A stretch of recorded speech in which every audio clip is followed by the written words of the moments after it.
Hey everybody, Dave here. This video had some issues in Premiere in the beginning, so let me give you the rundown. This is a subclass tier list video, where we rate different subclasses in Chivalry 2 based on what tier they belong in. This list will take the passive buffs, stamina stats, health stats, loadout options, sprint attack, and much more all into account. This list will also be based on competitive play, just like my last tier list. If you haven't checked that out, please do. But unlike my weapons tier list, this list will be split up into two separate sections, the attacking side and the defending side. Competitive matches in Team Objective are played on both sides, and different subclasses are better or worse depending on the side you play them on. Because of that, we will rate the subclasses' attacking and defensive viability on both sides. That's all. Enjoy the video. The first one we're going to put is the Skirmisher in D tier.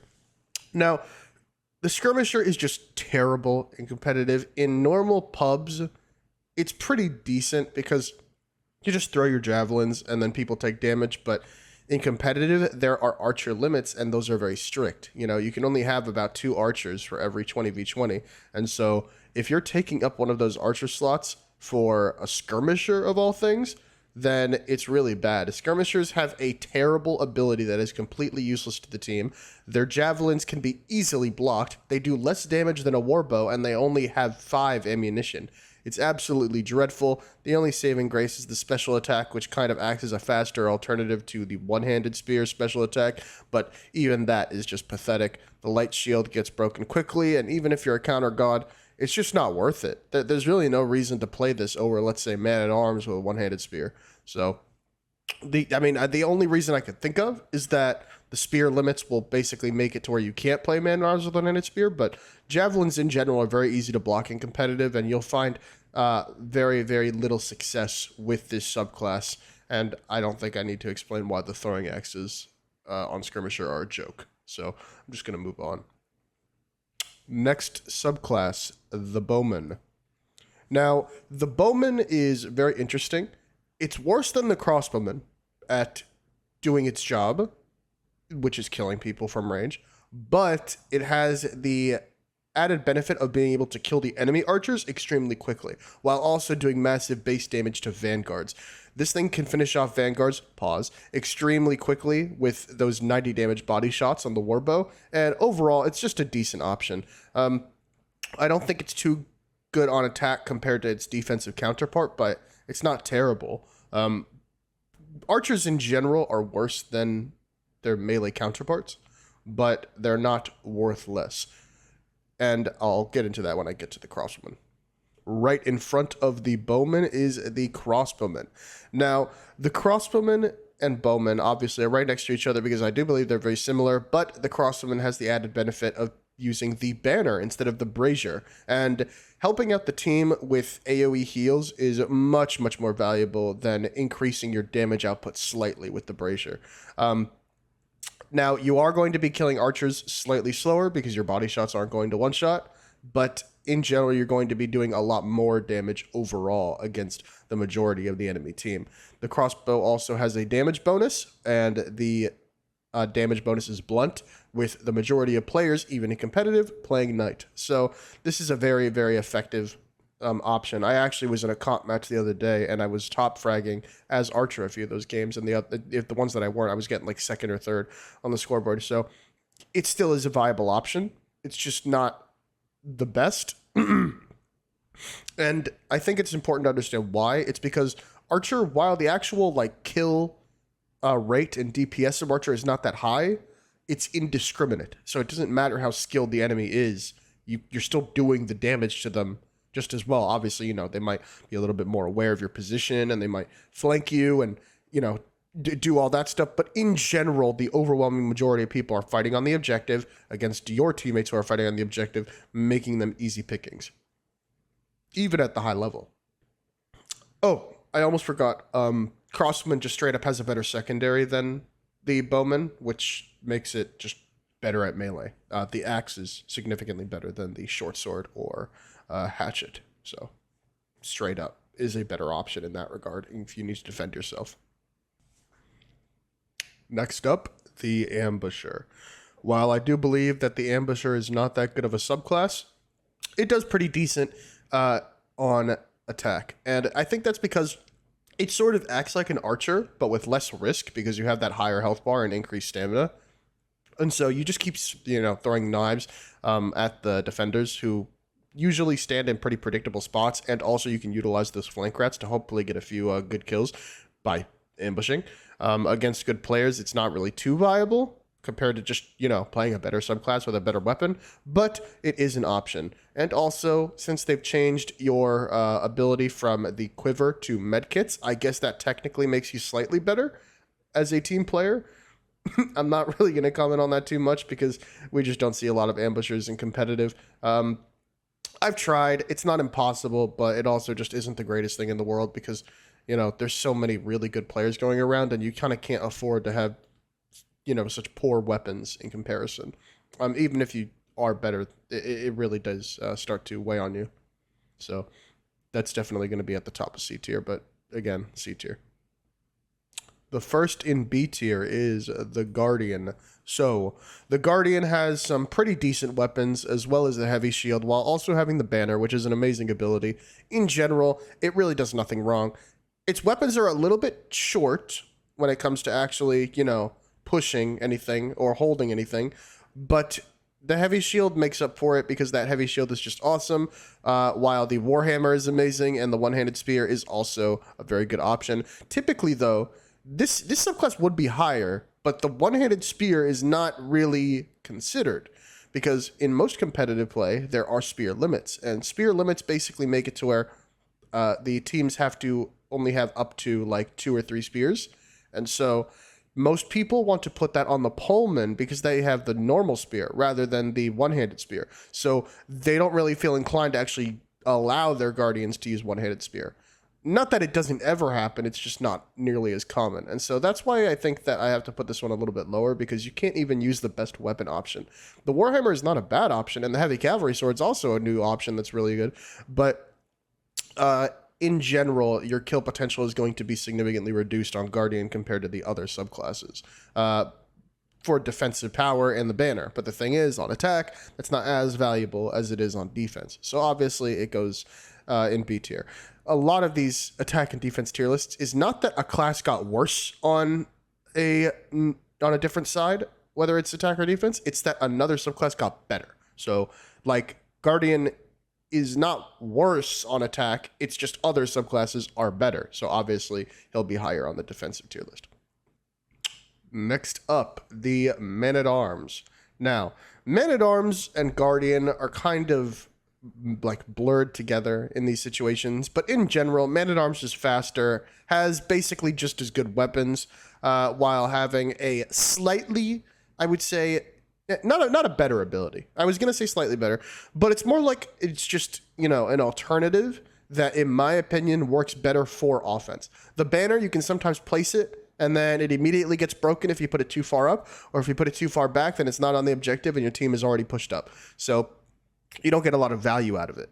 But Man-at-Arms, he just has the medkits, and they just, boom, you're dead, revived. You need healing, boom. You're on fire, boom. And so that really works out a lot better. There's a lot less opportunity for failure to utilize it properly compared to the Guardian. On top of that, you have Sprint Charge, which, while I think is pretty dookie on Man-at-Arms, is better than Tackle, in my honest opinion.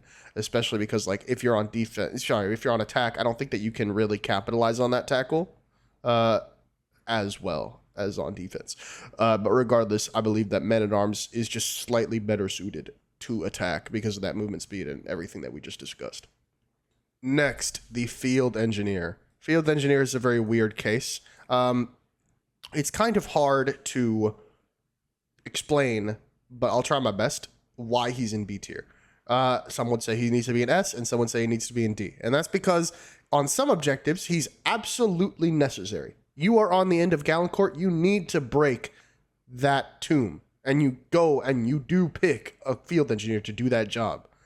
But on the other hand, if you're on Aberfell, you don't really care. So it's like, it's weird. On some maps, he's absolutely necessary, and on some maps, he's completely worthless, and you don't pick him. Then that's because his potential as an actual fighter outside of his ability to damage constructibles is kind of pathetic. And obviously, this is attack. So if on attack, your constructibles are going to be a lot less valuable than on defense. Not that they're totally worthless, they're just significantly worth less than they are on defense. So because of those reasons, I just put him smack dab in the middle. Although I still believe that he's useful in more situations than the classes below that we put him on, because on defense, Combat Engineer is pretty much on every map. And guess what? Sorry, not Combat, Field Engineer. Field Engineer breaks Field Engineer's walls faster. So Field Engineer counters Field Engineer. So that's why he's pretty useful all the time, but Omega useful on some maps and significantly worth less on others. Now, this is where we start to really see a difference. The Crusader is the first class I'm going to put in A tier. And that's because the Crusader just has better weapons. And you're going to see from here on in the tier list, usually just the loadout is what reigns supreme. But that doesn't mean that the oil pot is bad. On some maps, the oil pot is amazing. Rudhelm on the final stage, oil pot is basically necessary to get some good damage in on the Duke. Or the air, or whatever objective you need to hit the VIP in, when everyone is surrounding and clumped together. It has incredible area denial with that oil pot, and it also has access to the Messer, which is amazing. On top of that, the Knight health bar should not be underestimated. Overall, just an amazing pick with very few downsides. Next, the Vanguard equivalent, the Devastator. So, the Devastator is very interesting because he pretty much just has the greatsword and he can move at like Mach 2. So that's why I like him. Having that passive that prevents you from having slowed down when using heavier weapons is really good, and it might sound like it's not that impactful, but obviously it's up this high, so it is impactful. And running around in circles while just heavy swinging is extremely effective with this subclass, on top of having Oil Pot, which has the same benefits as it does on Crusader, right? It's really good on those objectives where you need to hurt the VIP or you just need to create space from an attacker standpoint. So I think that that's extremely useful, and I really wouldn't give it up for anything. I think that I prefer Oil Pot to the other offensive abilities, but that's just me. And like having multiple of these and spamming multiple oil pots is extremely powerful in a lot of different situations. Now, the best subclass in A tier, the Raider. So, Raider with a rocket launcher is one of the main reasons I think that this is an A tier. Raider does just straight up have what I would consider worse weapons than Devastator and Crusader, but they're good enough to the point where you don't really notice too much. Danax is amazing. Messer is amazing on Vanguard. I don't think it's as good as Greatsword in this context, but I believe it's so close that you won't notice. And Danax is amazing as well. So I really think that this subclass has the same kill potential, but it has a better ability, statistically speaking, that being the Warhorn. The Warhorn heals a massive amount of people while also providing overheal, which no other healing in the game does. That is amazing. It does not have any limits like the banner. It cannot be broken. You simply just use it, and then you push, and that is incredible power. On top of that, you have two primary weapons, which most people utilize a Danax as a throwable, and that's why we call it Raider with a rocket launcher. So the rocket launcher being that Danax, you do some massive damage, like 100 damage to one individual, and it throws basically just as fast as any other throwable. For all of those reasons, I think that Raider really sits at the top as just amazingly powerful. But not at the top, and we'll see why. The first subclass in S tier, the Officer. The Officer is definitely an S tier subclass because it has the Warhorn, just like the Raider does, which is absolutely powerful. But if you didn't know, Knights actually receive more health from overheal, to the point where the Officer and other Knights can receive up to 200 health when they are overhealed. That is insane. Having 200 health while also having an extremely good kit of weapons, that being the Heavy Mace, the Longsword, and the Poleaxe, on top of the other options, as well as having throwing knives as your tertiary and a sword for a secondary. This thing is a powerhouse that can pretty much do it all. And that means that he is not a jack of all trades, but a master of all trades. He can pretty much do everything. He is supremely powerful, and he sits at the top as one of the best options to just straight up move in and do whatever you need to do. They're running away, pull out your throwing knives, start throwing. You encountered a vanguard, pull out your sword. You encountered a horde of knights, pull out your heavy mace. You really just have all the options, and that just makes you awesome. But that does not account for the disparity between the top of S tier and the bottom of S tier, that being the Pullman. The Pullman is the king of attack because one reason, well, one and a half. The spear. The spear and the halberd are impeccable. They are the best weapons in the game, hands down, by a decently large margin. And that is fairly balanced because the Pullman actually has a mid ability, that being the med kit, which isn't too good, but like I said, it's not worthless, and it has the added benefit of not having to think about when to use it. You know, the Warhorn and the Banner are extremely potent, but they need to be used properly, and if they're not, they could actually be wasted quite easily. The med kit is it has such a fast recharge rate that you're not really too worried about wasting it. You just kind of use it when it's useful, and then that's it, and it's done. And that allows you to focus on using your absolutely overpowered weapons. I shouldn't say overpowered because I don't think they need a nerf, but the halberd and spear dominate the battlefield, and the sprint charge that you get from picking Pullman is insanely powerful as well, which allows you to push points by stunning the enemy using that sprint charge. And if they don't get stunned, then they just take like over 100 damage. So in general, it's the most powerful offensive class. Using those spear pushing forward, the only downside is that you might not be good in a 1v1, but you're just fighting with your teammates anyway, so it doesn't matter. Regardless, that is the strongest attack class, and this is the attack tier list. But now we're going to move on to the defensive side of the tier list, because obviously there's going to be some different ratings.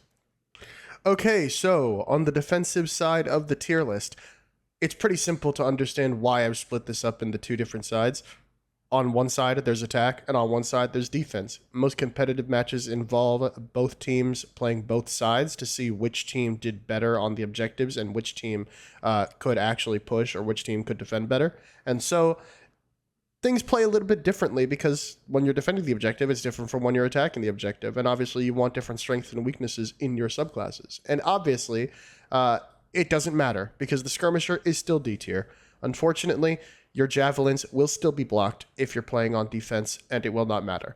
Now, I should say that the skirmisher is better on defense than it is on attack, but it's still the worst option because you'll be next to those ammo crates, which allows you to resupply more often. So you'll be getting your javelins more often, and it's a lot harder to overextend. And you're going to hear me say that a few more times because, you know, certain subclasses all have similar strengths and weaknesses depending on that. But regardless, still the worst option. Don't pick skirmisher in competitive. It's terrible. I implore you to try, but you know, it's you're not gonna have fun. Next up, the ambusher. The ambusher is the first subclass in C tier, and I just think it loses a little bit of value because you're not going to be flanking too much on defense. You're going to want to be playing on the objective. It's going to be a lot more valuable to actually defend it. Just getting kills sometimes isn't enough.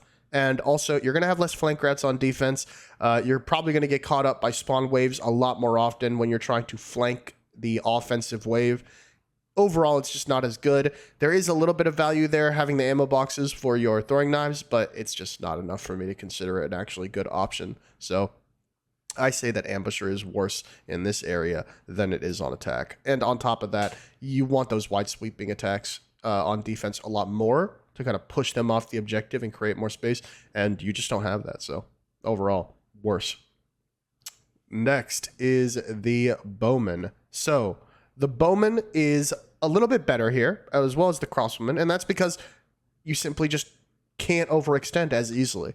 You're in a defensible position. You can shoot at the oncoming wave of attackers a lot easier. You know where they're coming from, and it just makes your life easier. It's not exactly shooting fish in a barrel, but it's pretty darn close. And so for that reason, I think it's a lot better on defense. But I also believe that it allows you to be a little bit smarter with your brazier placement. And I think that that's really good. As well as shooting these environmental hazards that are around on certain objectives. Overall, I think better option on defense.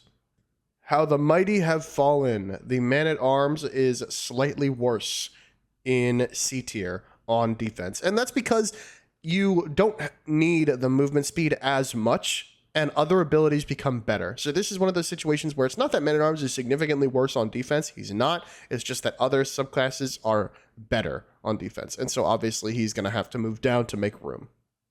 Next, the Crusader. The Crusader is the first in B tier, and he's pretty standard. Like we talked about, he just has really good weapons, and he is also a knight, and that is good. But unfortunately, the oil pot becomes a little bit less valuable on defense. It's not that you can't create space with it, and it's not that you can't cut off choke points, but a lot of the value from the oil pot was hitting clumps of people that form around the VIP, and that just isn't as common when you're on defense for obvious reasons. But it can happen. So, I'm sorry, I meant offense. No, defense. That can happen, but it's just not going to be a thing that matters that much. There's like fake stronghold where the attacking team technically becomes the defenders on the last phase, and I can see an oil pot being useful in that choke point on the drawbridge, but in general, you know, oil pot becomes less valuable when you are on defense.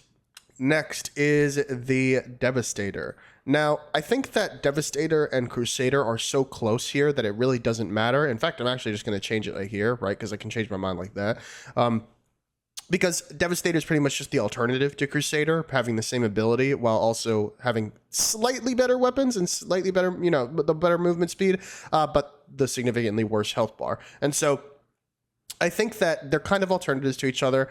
It really is just dependent on, do you want more health or do you want more speed? So I think that the better health probably will win out in the end for defense, but that's just, you know, conjecture.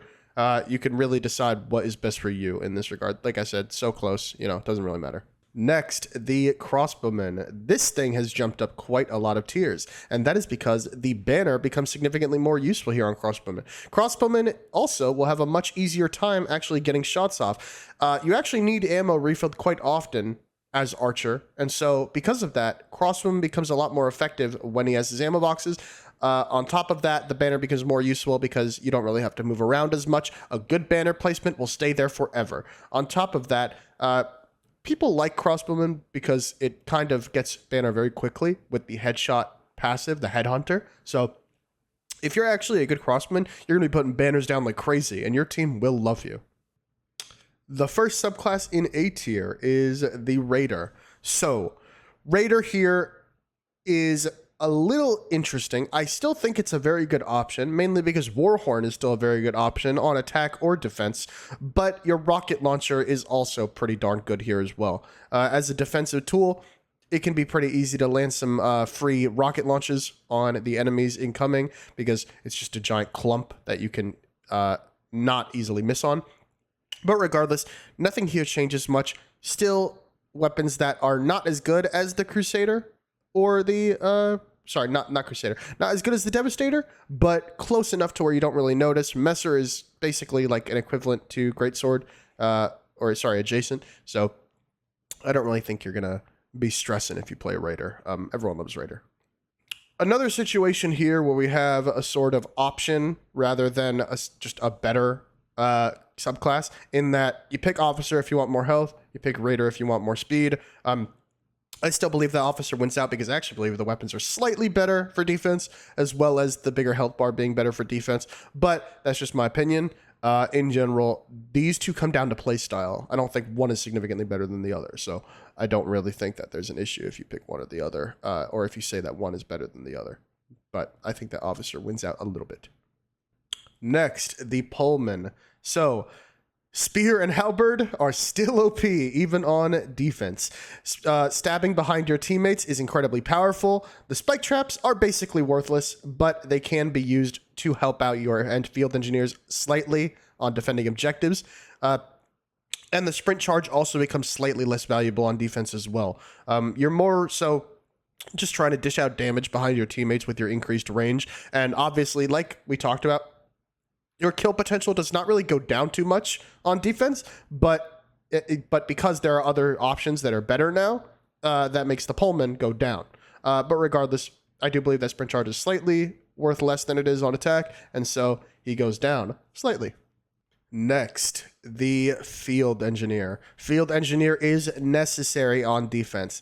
Kind of the same situation on attack, where he's super useful on maps, except even on more maps, he's now super useful. And he's basically necessary. It's come to the point where in competitive matches, it's almost never that we do not see a field engineer on defense, especially on VIP objectives. You will lose very easily without field engineers. The field engineers sometimes don't have much fun with their walls constantly being broken, but they save so much time and they create so much space with their walls, and they make objectives so much easier to defend. They are basically a necessity, and because of that, they are in S tier, absolutely necessary to win in the current state of the game. And lastly, the best subclass, the Guardian. The Guardian, hands down, is the best subclass, in my opinion, for defending. And you can kind of interchange these two, but they play nothing alike. The Guardian having the heavy shield to defend himself against arrows and the mob, while also having some hard-hitting weapons, whether he wants the one-handed spear for range, or the warhammer for massive damage, or now even the heavy cavalry sword for large counter windows and wide sweeping attacks. He has options. He does good at his job, which is staying on the objective and staying alive. On top of that, he gets his banner incredibly quickly if he does his job properly.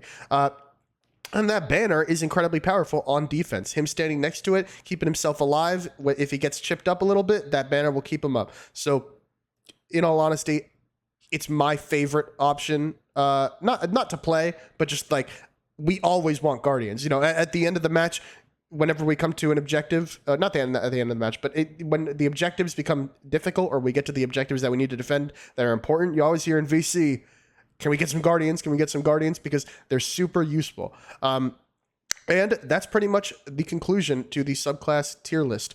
If you like the decisions, let me know. If you disagree, also let me know. But that's pretty much it.